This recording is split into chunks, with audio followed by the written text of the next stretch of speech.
Mundo Histórico Dominicano. Deja tus comentarios, comparte nuestros videos, dale a la campanita, suscríbete y así nos ayudas a crecer y a mantener viva la historia dominicana. Crédito a dominicanaonline.org.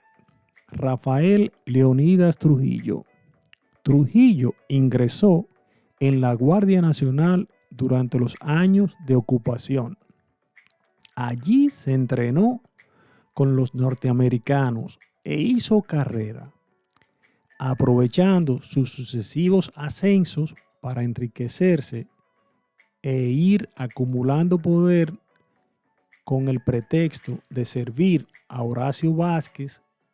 En 1929, un estudio administrativo financiero realizado por estadounidenses contratados por el presidente de la República descubrió las formas en que Trujillo, valiéndose de su posición de jefe del ejército, se hacía con el dinero de la dependencia que dirigía. Vázquez hizo caso omiso de las recomendaciones que le dieron y dejó a Trujillo en el cargo. Tremendo error. Luego de que Trujillo y su aliado Estrella Ureña dieran el golpe de Estado el 23 de febrero de 1930, procedieron a organizar las elecciones del 16 de mayo.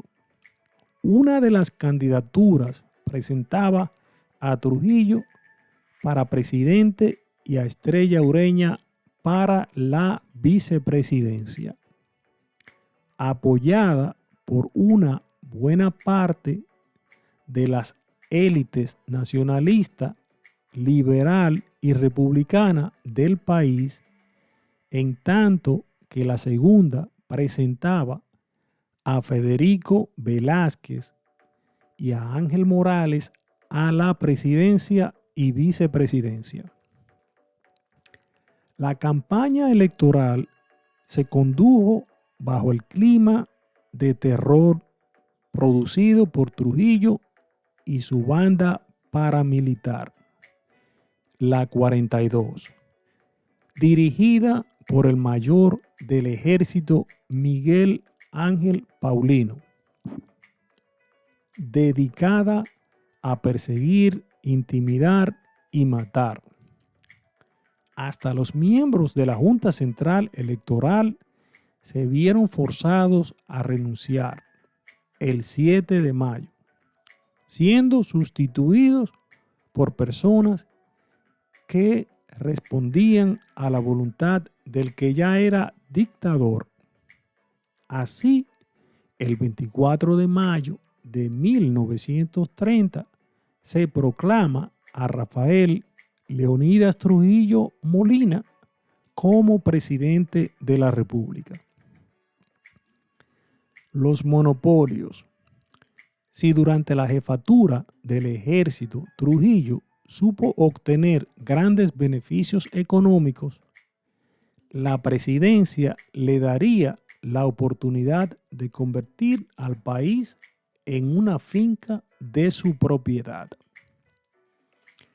La sal, en 1931, se adueñó de la producción y venta de sal al prohibir la explotación de salinas marítimas y obligar a la población a consumir la de las minas de Barahona, controladas por él. Esto le reportaba unos 400,000 pesos netos anuales. La carne se hizo cargo de las carnicerías de la ciudad de Santo Domingo, tras las que le proporcionaban ingresos anuales de unos 500,000 pesos. El arroz. Prohibió la importación de arroz y solo permitió el consumo de arroz criollo que distribuía una de sus tantas empresas personales. La leche controló la venta y distribución de los productos lácteos a través de la central lechera. El tabaco obligó a los dueños de las compañías tabacaleras a venderle acciones y posteriormente a cederle la propiedad casi entera de las empresas. Calzados prohibió andar descalzo a los ciudadanos, debiendo estos comprar sus zapatos a la fábrica dominicana de calzados, que era de su propiedad. Las pinturas. Dispuso la obligatoriedad de pintar las casas cada año, con lo que se aseguraba el buen rendimiento de su empresa Pinturas Dominicanas.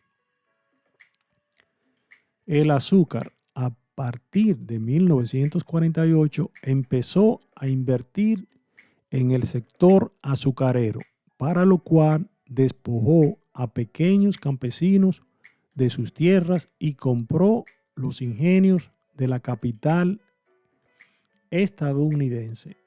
En 1955 tenía los ingenios Porvenir, Osama, Amistad, Montellano, Barahona, Consuelo, Quisqueya, Boca Chica, Las Pajas, Santa Fe, Catarey y Río Jaina.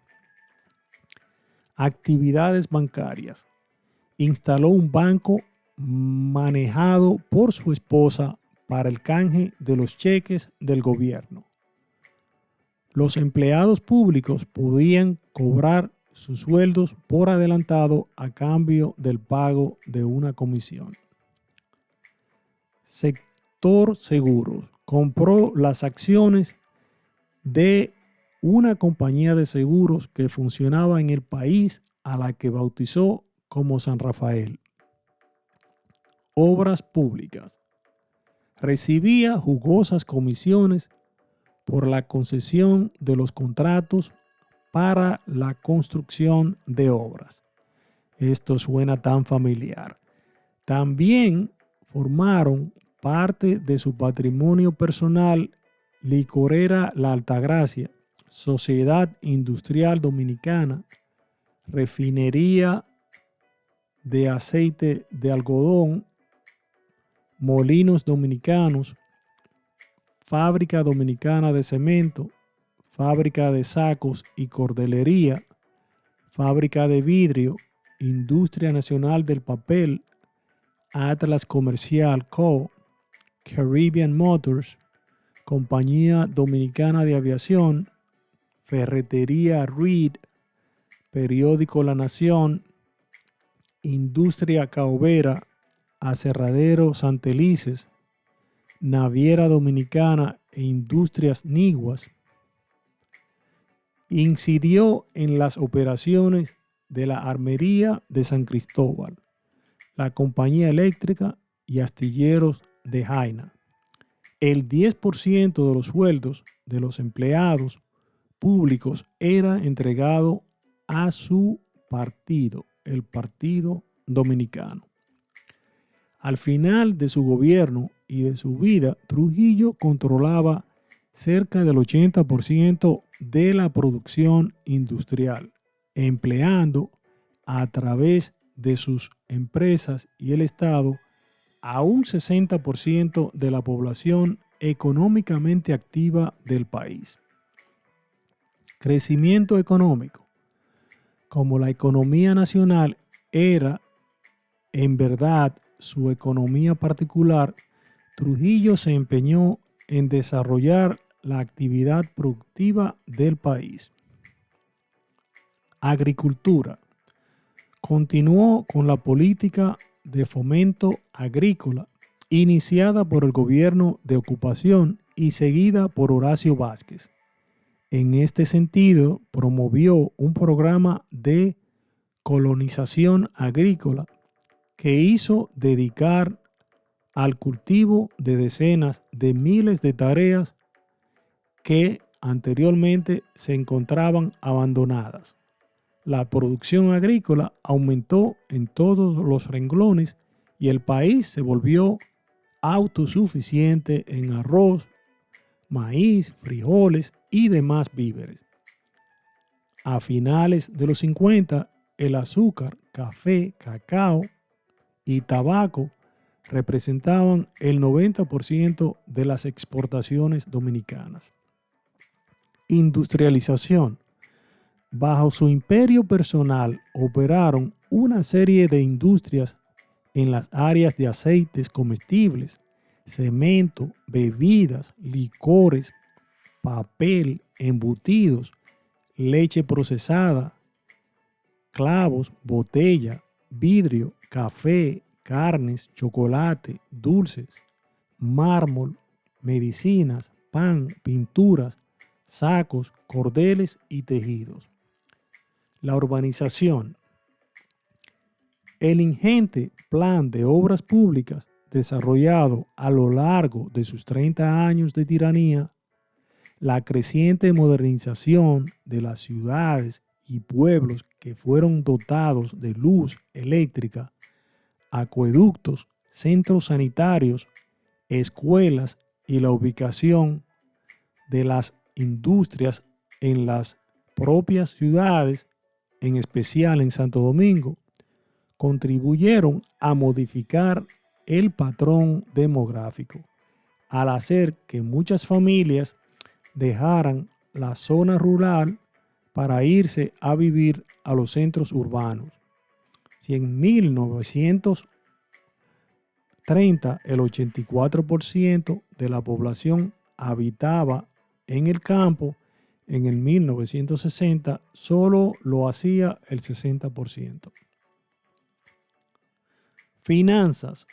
En 1940, luego de años de negociaciones con los Estados Unidos, se firmó el Tratado Trujillo-Hall, ratificado el 15 de febrero de 1941, por medio del cual se modificaba la Convención de 1924, en el sentido de que la Rectoría General de Aduanas volviera a quedar en manos nacionales, pero en el entendido de que los fondos recaudados por las autoridades dominicanas tenían que ser depositados en la sede en Santo Domingo del National City Bank of New York, a fin de que uno de sus funcionarios dispusiera la distribución de los ingresos entre el gobierno dominicano y los acreedores extranjeros. Con este acontecimiento, la creación del Banco de Reservas de 1941 y el aumento de los ingresos fiscales debido al alza de los productos criollos en los mercados internacionales, ocasionada por la Segunda Guerra Mundial, se inició un proceso de reorganización de las finanzas públicas que permitió saldar la deuda externa el 21 de julio de 1947. Matanza de haitianos de 1937 y dominicanización de la frontera. Una masa silenciosa de haitianos vivía en la República Dominicana atraída por la tierra y el trabajo. La industria azucarera se sustentaba en gran medida en sus brazos, mientras que el asentamiento en las tierras fronterizas abandonadas por los dominicanos era un hábito de más de un siglo de edad que no había podido ser detenido. En 1937, la moneda haitiana circulaba hasta el pueblo de Mao en el Cibao hasta Azua en el sur y era aceptada en los comercios de Santiago. En octubre de ese año, tras un discurso de Trujillo en la ciudad fronteriza de Dajabón, el dictador ordenó el asesinar a todos los haitianos que se encontraban en territorio nacional. Murieron unas 18,000 personas. Únicamente pudieron salvar la vida los que alcanzaron a cruzar la frontera o los que fueron protegidos por los ingenios azucareros. El genocidio levantó la repulsa internacional y Trujillo, calificando el caso como conflicto fronterizo, pagó al gobierno haitiano una compensación de 750,000 pesos dominicanos. A partir de entonces se efectúa una especie de cruzada por la dominicanización de la frontera, promoviendo la repoblación de la zona con familias dominicanas a las que se entregaron tierras y con la creación de provincias que por vía administrativa ligaron las regiones fronterizas a la capital de la República. Opresión. La masacre de los haitianos fue parte de un régimen de terror que afligía y desangraba a los dominicanos. El país, una gran cárcel en donde la vigilancia, el control, la tortura y los asesinatos constituían el orden del día. Nada que no fuera el servilismo, la aceptación sin más de la voluntad del tirano era permitido. Numerosos instrumentos servían para mantener sometidos no solo a los adversarios políticos y a la población en general, sino incluso a sus propios colaboradores. Entre estos instrumentos se destacan el ejército, el servicio de inteligencia militar SIN, grupos como la Guardia Universitaria, la Juventud Trujillista y mecanismos como la obligación de afiliarse al Partido Dominicano, el servicio militar obligatorio y todo el sistema escolar. Una de las estrategias fundamentales consistió en infiltrarse en la vida cotidiana de los ciudadanos a través de una red de calieses o espías que hacían cualquier cosa con tal de ganarse el favor del jefe. Pero su éxito mayor estuvo en el hecho de poner a los dominicanos en la permanente disyuntiva de colaborar activamente con el régimen o de lo contrario exponerse a ser calificado de desafecto y sufrir las consecuencias. La oposición. Hubo resistencia y oposición política a pesar de la tiranía. Distintas organizaciones clandestinas y sindicales surgieron una vez entrada la década del 40.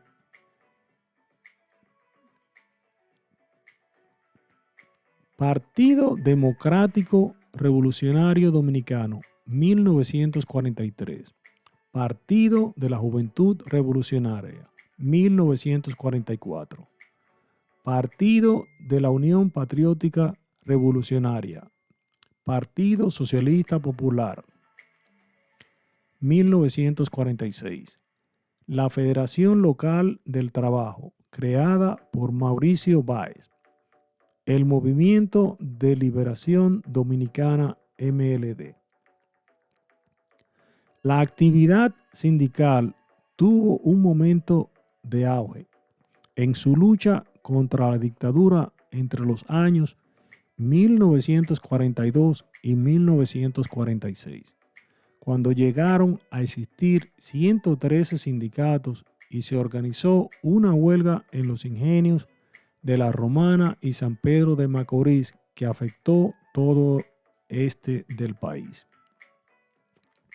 Juan Bosch, Juan Isidro Jiménez, Grullón, Juancito Rodríguez, Miguel Ángel Ramírez, Horacio Julio Ornés Coiscó, Tulio Arbelo, Rolando Martínez Bonilla y Miguel Ángel Félix Arseno son algunos de los dominicanos que desde el exilio enfrentaron a la dictadura. Particularmente debemos hacer mención de las expediciones de patriotas de Cayo Confite, Luperón y la de Constanza, Maimón y Estero Hondo. La primera organizada desde la provincia cubana de Camagüey fue abortada en 1947 debido a la presión que el gobierno estadounidense ejerció sobre el gobierno de Cuba. La de Luperón fue planeada desde Guatemala y tenía por propósito el ataque de diferentes objetivos militares, aunque solo un grupo expedicionario pudo alcanzar las costas dominicanas por la bahía de Luperón, recibiendo el embate de la milicia trujillista, junio de 1949. 10 años después, en 1959, se produce la expedición de Constanza, Maimón y Estero Hondo, preparada por el Movimiento de Liberación Dominicana desde la provincia cubana de Pinar del Río. Los revolucionarios estuvieron entrenando durante 3 meses. Aunque la avanzada de junio de 1959 fue abatida, incidió en un súbito fervor de la resistencia política en el país, la cual se vio alentada además por el triunfo de la Revolución Cubana y el deterioro manifiesto de la dictadura expresado en el frustrado intento de asesinato del presidente de Venezuela, Rómulo Betancourt, el rompimiento con la Iglesia Católica y la escalada de crímenes horrendos que en su desesperación cometían los esbirros del régimen. Uno de esos crímenes fue el cometido contra las hermanas Patria, María, Teresa y Minerva Mirabal y su chofer Rufino de la Cruz, quienes fueron salvajemente asesinados el 25 de noviembre de 1960. Ajusticiamiento. La noche del 30 de mayo de 1961, un grupo de antiguos funcionarios y militares del gobierno de Trujillo atacó al dictador cuando salía de la ciudad para dirigirse a su hacienda Fundación en San Cristóbal. Entre los conspiradores estaban Juan Tomás Díaz, Antonio de la Maza, Antonio Hilbert Barreras y Luis Amiá Matió. Después de Trujillo. Tras la muerte de Trujillo, la República Dominicana se convirtió en un hervidero de grupos e intereses políticos que procuraron hacerse un espacio en la vida nacional. Destacan la Unión Cívica Nacional USN, encabezada por el doctor Viriato Fiallo, el Partido Revolucionario Dominicano, PRD, creado y dirigido por el profesor Juan Bosch, junto a otros exiliados políticos. La Vanguardia Revolucionaria Dominicana, BRD, encabezada por el expedicionario de Luperón, Horacio Julio Ornes, el Movimiento Revolucionario 14 de Junio, MR-14J, organización de izquierda dirigida por Manuel Tavares Justo. Tres grandes tendencias matizaron el accionar de las distintas fuerzas políticas. Una pretendía mantener los resortes principales del esquema de poder trujillista. Otra procuraba crear una democracia de partidos al estilo de la mayoría de los países latinoamericanos. Una tercera quería seguir los pasos de la Revolución Cubana. Consejo de Estado. Joaquín Balaguer, prominente figura del trujillato, había maniobrado para quedar en la presidencia desde la muerte del dictador. Sin embargo, la presión de los sectores populares tuvo como resultado el establecimiento de un Consejo de Estado el 1 de enero de 1962. Balaguer consiguió quedar presidiendo el Consejo, pero luego de un fallido golpe de Estado que se atrevió a organizar, fue sustituido por Rafael F. Bonelli. Este gobierno de transición se ocupó de organizar las primeras elecciones libres en más de 30 años. Gobierno constitucional de Juan Bosch. En las elecciones celebradas el 20 de diciembre de 1962, ganó por mayoría abrumadora el profesor Juan Bosch, quien asumió la presidencia el 27 de febrero de 1963. Un régimen de libertades públicas y la promulgación de una constitución en la República de marcado corte liberal fueron logros tan ostensibles a sus 7 meses de gobierno que provocaron el deliberado desacato de las fuerzas conservadoras, aliadas a los poderosos intereses estadounidenses.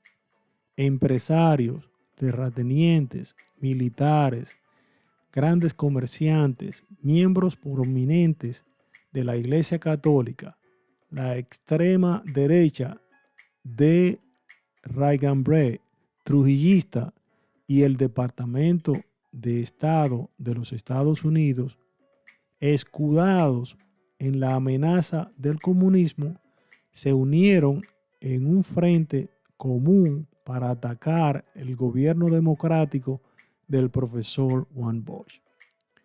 El golpe de Estado del 25 de septiembre de 1963 instaura en el poder al triunvirato gobierno de carácter represivo que sería presidido luego de un brevísimo periodo inicial por Donald Reed Cabral. No olvides compartir nuestros videos, dale a la campanita y suscríbete para que nos ayudes a crecer y mantener viva la historia dominicana. Mundo Histórico Dominicano.